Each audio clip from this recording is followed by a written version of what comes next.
Nigeria was great before. But we're not saying Nigeria is not great now. We're talking about greatness in degrees. Can Nigeria be as great as it once was? First question, number one. And the answer, of course, is yes. There was a time when you were looking for the best of brains. You look towards Nigeria. Do you know that there was a time that the chief judge of an African nation was from Nigeria? They came to beg us to give them a chief judge. When you talk of education, we were tops. When you talk of prosperity, there was a time when Nigeria was almost choked by migrants. I'm sure some of you will remember that unfortunate incident when we had to ask people from Ghana to go. That's where you got the name for that bag that is called Ghana Must Go.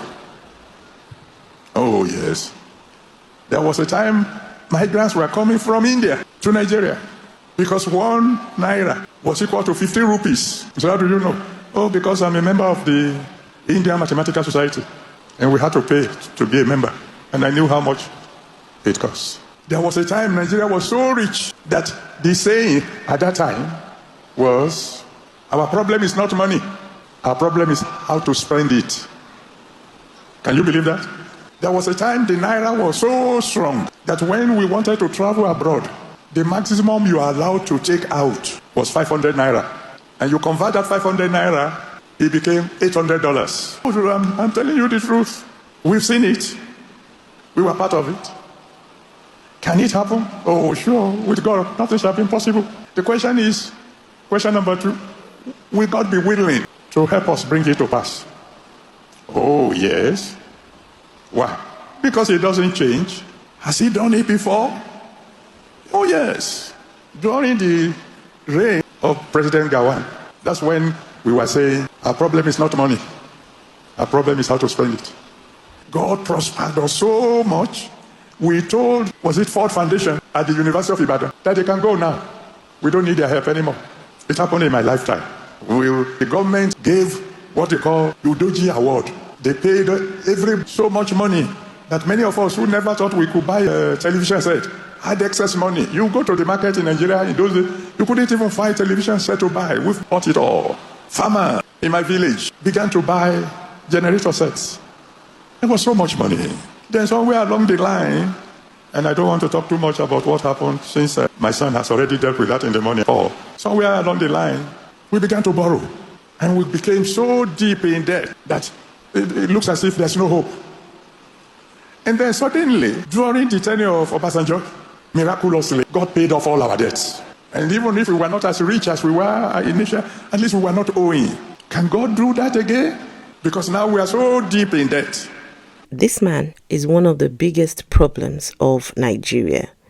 And if we don't start addressing this subject now, things are going to continue to get bad in Nigeria. So there's a 30-day rant challenge, and this is my addition to the 30-day rant challenge. Did you know that Adeboye, only him, he has, well, I'm not sure of these numbers, over 40,000 churches. 40,000. Make it make sense. What does one man and his church or ministry need 40,000 churches for? I hope you know that the Christian God has yet to be proven to exist. That God is one of thousands of all many gods.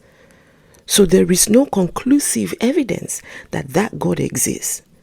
But look at the buildings, look at all the infrastructures, all the monies that has been given to that God. The monies that has gone through Adeboye's hand in that redemption camp, that money, if you put them all together, that is, if the God of Christianity is false, I hope you realize what a waste. What a drain on society. He once asked for 1 billion naira. Like, who is he to ask for 1 billion naira? Someone that is preaching about a fake God, a false God? What evidence does anybody have that the colonial master's God truly exists? Because this God was brought to you through colonialism. So how did you determine that this God is true? And if the God is true, why do we have so many churches, so many establishments? Your country now has more churches than they have schools, than they have hospitals, than they have industries. If you don't get your act together now and start addressing men like these, it's going to get bad. This man is in close connection with the president. President's wife is a pastor in his church. The former vice president was a pastor in his church.